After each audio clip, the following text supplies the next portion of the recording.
All right. Today I want to talk about Jurassic World Dominion. It's a review. I'm not a professional reviewer, but I have just seen the movie quite recently, yesterday night, and I'm a big fan. I've watched every single movie. I've read the novels, and I may give you some input if you are a fan of the saga of the franchise.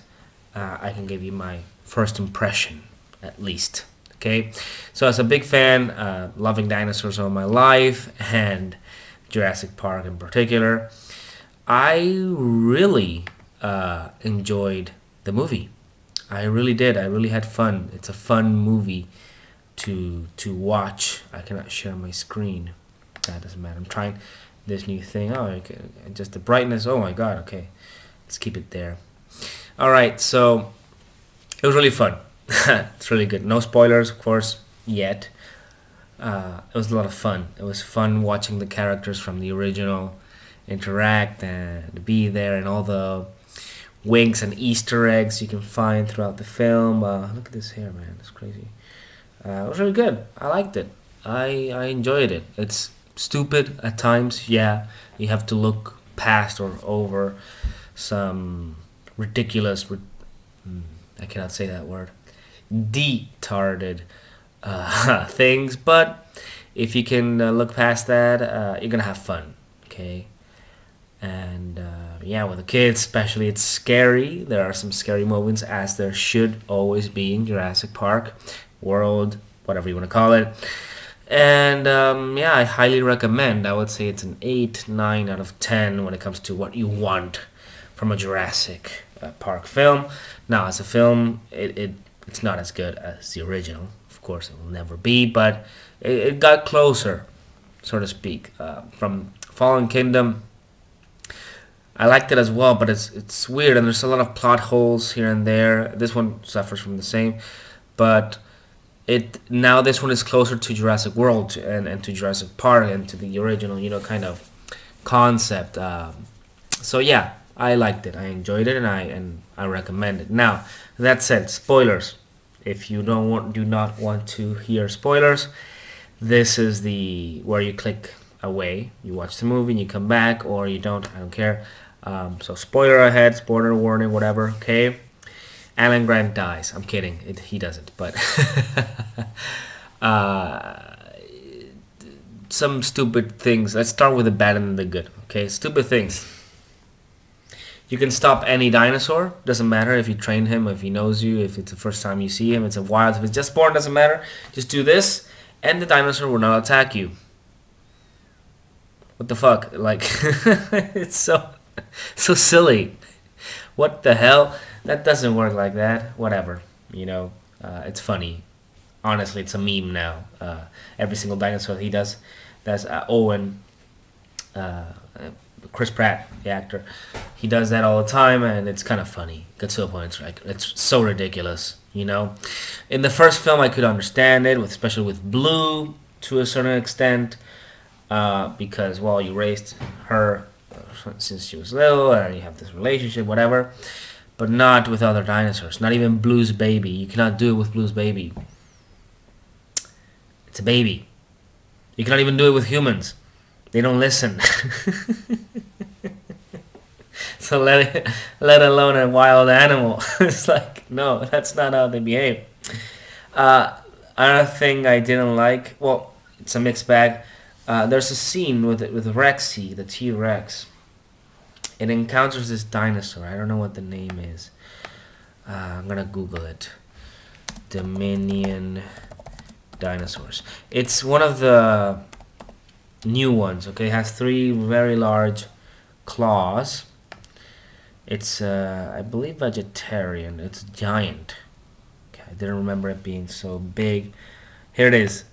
Therizinosaurus. Whew. Okay, there's a scene with Therizinosaurus, or Therizinosaurus. I'm gonna go Theri. Okay, from now on, it's a guy with 3 claws, and the Giganodontosaurus Where is it? Giganotosaurus. Yeah, here it is. The Giga. I don't know the Giga. Giganon. Giganotosaurus or Giganotosaurus. I don't know how to pronounce it, but Giga, okay, Giga, whatever. Um, that guy was the biggest, apparently the biggest predator, land. Okay, they forget to mention that, the land predator, and it's the biggest, basically, theropod. It's huge. It's bigger than a T-Rex, considerably. You can tell in the movie. Okay, but it didn't actually kill its prey. I watched a documentary. What it did, it just took chunks of flesh out of its prey and let it live. Okay, and then just came back for more a week later or whatever, right? Let it heal, and because the prey was so big, like if you think of an Argentinosaurus, not an Allosaurus, but all these huge animals with big necks, they weigh 20, 30, 40, 50, 60 tons. You cannot kill that. Apatosaurus, here it is, the Apatosaurus, and all this stuff. You cannot kill that. It's impossible. Okay, but you can take a good chunk of flesh and run away, and that's what the Giga did most of the time. Okay, of course it's capable of killing or not, and scientists know this because of the teeth, the shape of the teeth. It's not to puncture, it's to cut. They're like razors. They cut chunks of flesh to tear, right? So when the Giga and the T and Rexy see each other for the first time, they have a little quarrel over a prey, over a deer, and but Rexy kind of knows that I'm old, I'm tired. I already fought the Indominus Rex and won. It was kind of a bullshit fight, whatever. But it's a movie, suspension of disbelief and whatnot, and walks away. And I thought to myself in that moment, oh my God, this is so good. This is how actual animals behave. If you see a wolf and a puma or a bear or whatever, they usually don't fight. They would never fight. There are very rare occasions where they're both starving or it's very hot or, something like that. But over prey, usually you don't see fights. Or you see lions and hyenas or whatever. The hyenas run away. Okay? They avoid confrontation. Why? Well, because if you get a cut or a wound, you die. You're done for. You need to be in top shape to hunt. Okay, you cannot get an infection. You can't be limping. You can't be doing anything like that.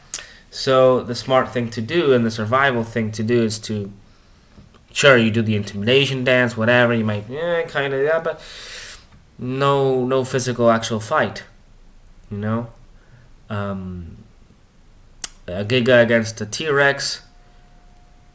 It's a tough call because T-Rex does have a crushing jaw. It's like a hyena. They can break bones and they have an immense amount of force. And the Giga is more about cutting. But still, if the Giga bites you, even if you win the fight, you're going to die. The wound is probably going to get infected. Unless you're, I don't know, a super mega big animal or whatever, it's a small wound. Or you have a very good immune system, right? But yeah, wrestling, the Giga wins. The weight difference is massive. It's a couple of tons or more. So yeah. So I like that. But then at the end of the movie, they fight again. It's like, why? What's going on here? Okay. Maybe they're enclosed, because of the fire and whatnot. There's a fire and, need to fight. And then, of course, the most bullshit-ass moment, the Thera, whatever, the guy with the 3 claws, Theri, okay, teams up with Rexy and basically do a kebab with Giga and kill it. Okay, that's a big spoiler. Cool, awesome to see, but super unrealistic as always. Okay. In Jurassic World, it worked better because at least animals were being well, except for the raptor, I guess. The raptors, because they said, okay, this guy is crazy, he's gonna kill everything, so we need to kill it before it kills us. But with the Giga, it doesn't work like that. The Giga is cool, it's peaceful-ish for a predator. Okay, it's super big, it doesn't need to fight anyone. Okay? It's us humans that we want to see the biggest and baddest get the crown. But there's no crown in the animal kingdom. They just do what they do. They hunt or they eat the grass. That's it. Okay, they reproduce and live on. You know, they don't have those kinds of desires that we do. Oh well, whatever. Okay, I love the Atroraptors. Really scary, aggressive. Okay, there is a Velociraptor with feathers, as should be, right? Without any, genetic alterations, or as close as that. But then it starts swimming and jumping under ice, and it's like it's bullshit, man. Okay, one thing is having warm blood and being able to withstand a cold winter. Another thing is just purposely diving into frozen water and swimming like a shark or a dolphin. No, they were not meant to do. First of all, even if it's warm water, it's not their element. Okay, they're land animals. We're supposed to run. Any animal can swim, and most of them could swim, of course, like we can, but not like that. It was swimming like a dolphin, dude. Like, what the hell is wrong with you? And it doesn't catch up to, it doesn't kill. It's like, nah, man, it's so bullshit. Come on. It's like, you can make a dinosaur scary without making it have superpowers. Okay. Already when they could open doors, okay, they're intelligent, and by accident you can open them and whatnot, figure it out. But to go under the ice and start, it's like, why? No. It's dumb. It's really dumb. I can have the suspension of disbelief with a plane crash and you survive. Like, I crashed my bike and I went to the hospital, dude. The bicycle. Imagine a freaking plane. Whatever. Okay? Movies. That's what they do. Alright? What's really good was the plot. It's believable. Basically, it's not engine. It's Biosyn, yeah.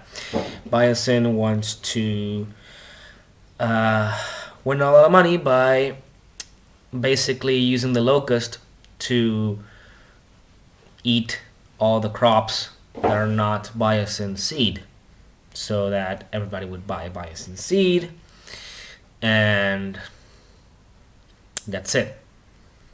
It's corporate greed. But then again, because crops are essential for the food chain, by doing that, the CEO doesn't realize that it's gonna kill millions of people and animals, and that they're gonna find out. I mean, it's very obvious. Who has access to genetic technology to modify locusts and bring them back from the Cretaceous? They're bigger, right? They don't die, and they eat everything very quickly. Biosyn. And the fact that they don't eat Biosyn crop is an oversight, because it's like, duh. Everybody, even a 5-year-old, can figure that out. Okay? So, no, not the most intelligent CEO, but then again, that actually happens. People can be stupid or drunk in power and do things like that. Whatever. Then Henry Wu, I believe is his name, he comes back for his movie. This time he's a kind of good guy. He wants to grab the girl, forgot her name, Claire, Elizabeth, whatever. She is a clone, as established by the previous movie. So, her mother, or clone, had a genetic disorder, and she found the cure, but basically using a pathogen, a virus, to like a vaccine, basically, but like CRISPR, like using genetic modification to replace the genetic code, faulty genetic code, with a good one, and therefore cure the disease. Okay, this has been talked to for decades. but never actually. Well, maybe yes. I have to Google that. Done in successfully. Okay. Oh, the COVID vaccine is a. I think it's an example. RNA, yeah, yeah. Okay, so never mind. Yeah, it's been done many times. I'm very tired. I'm sorry. My brain is not really thinking straight. And okay, fine. That's awesome. You know. And Alan Grant being reunited with the blonde woman. I forgot her name. I'm gonna look for the cast real quick. Uh, Jurassic World cast. Jurassic World Dominion. There you go. And it was always up in the air, the relationship. You know, they're like, are they friends? Laura Dern, here she is. Okay, Ellie Sattner. Their relationship was always up in the air, and now they finally get together. Finally, okay, she got a divorce, and they kiss, and it's awesome. It's like wishful thinking, sure, but still awesome. Jeff Goldblum is on steroids in this movie, meaning that he will do everything that he did in the original, plus more. He's funny, he's sexy, he is charming, awesome. Bryce Dallas Howard, Claire, actually got better. Yeah, she's a better actress now, and her character actually evolved, and it's different, and awesome. I liked her in this movie. I didn't like her in the first movie, but in this one, it's good. Chris Pratt, always good, always will be good. A little bit stupid in this film, but still good. DeWanda Wise, Kayla, the black pilot, she's awesome. I love her. She's super pretty and capable and strong, and strong female character. I like those if they're written right, of course. Isabella Sermon, Maisie Lockwood, I think it's in the movie. Yeah, she's the clone, whatever. She was a little bit annoying, but 14-year-old teenager, they're always annoying, so I guess she's a good actress in that regard. Daniela Pineda doesn't have a big role in this movie anymore. She's fine. Omar Sy, he was great. He was really funny. I love this actor in general. Barry in the movie, good actor. Sorry, there's a fly. Mamadou Athi, Ramsey Cole, awesome. Yeah, dude. I mean, I got the sensation of an intelligent, capable, morally good man watching this guy. Scott Hayes, bad guy. Justice Smith doesn't really get a big role in this one. In this one, he's more mature and responsible, and just wants to, just put off his character. Okay. Sam Neill, Alan Grant, again, different but the same. Good. I liked it. I don't know. It felt realistic. Okay. All right, and he always had a secret crush on Ellie.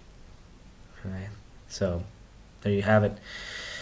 There's more plot holes. You can watch other videos. I'm sure you're gonna see them about the movie and how ridiculous some things are. But overall, it is scary. It is funny. It is exciting. Oh, another stupid thing. They fight the Giga with a knife. I'm not kidding. I'm not kidding, dude. With a normal knife, a normal knife. They stab him in the face with a knife. I mean, it's believable in the sense that when you're desperate, you're going to die. You're going to be eaten alive. You would try anything to save your life, I guess. But there was enough room to kind of get away from it, or try and find something more effective. They used a taser. Taser is more realistic. Okay, but still, it's just going to be an annoyance to the dinosaur. It's not really going to hurt it, right?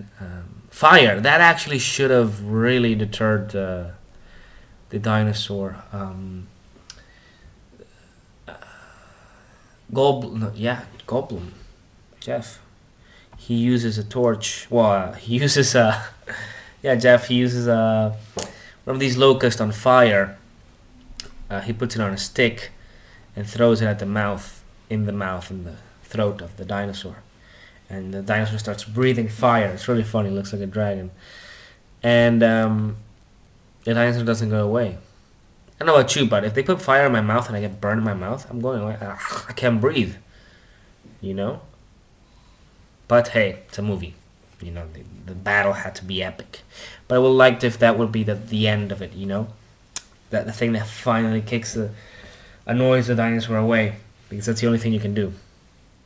And yeah, the victory was kind of cool in the moment. There's so many new dinosaurs too. It's all you geeks are gonna love it. Okay, and that's it. Really, I mean, there's more stupid stuff, but at least, oh yeah, when you see I forget this marine animal. It's a predator. It lives in the ocean. It's huge. I always forget his name. Dinosaurs. And it was swimming with whales by the end of the movie. And it was like, no. Whales, it eats whales. It's just prey. It's not just chilling with them. You know? It's a savior of the first movie, though. Well, the first Jurassic World movie. I always forget its name. Whatever, you know what I'm talking about, okay? You can just Google it. Sea predator dinosaur. It's gonna be faster. It's just chilling. Doesn't say? It shows me the pictures, but not the actual name of the Mosasaurus. Thank you, Jesus. Okay, the Mosasaurus is chilling with whales. No, I can believe the herbivores with elephants or whatever, you know, the Triceratops, but not the Mosasaurus, dude. It's like, and it's just gonna eat whales like crazy, and they're gonna go extinct. It's going to go extinct again. Doesn't have enough food. There's not enough food in the ocean for that bastard, man. Probably. I don't know what I'm talking about, so don't take it seriously. Oh, and it attacks a fishing boat. It's like silly. It wouldn't do that. Why? Okay, but whatever. If you guys have anything to say or criticize, please chime in. I'm open to conversation. Tell me what you liked about the movie, what you disliked. That's the things, the highlights I can remember. Okay? Other than that, I'm super tired. I'm gonna go to work. Bye-bye.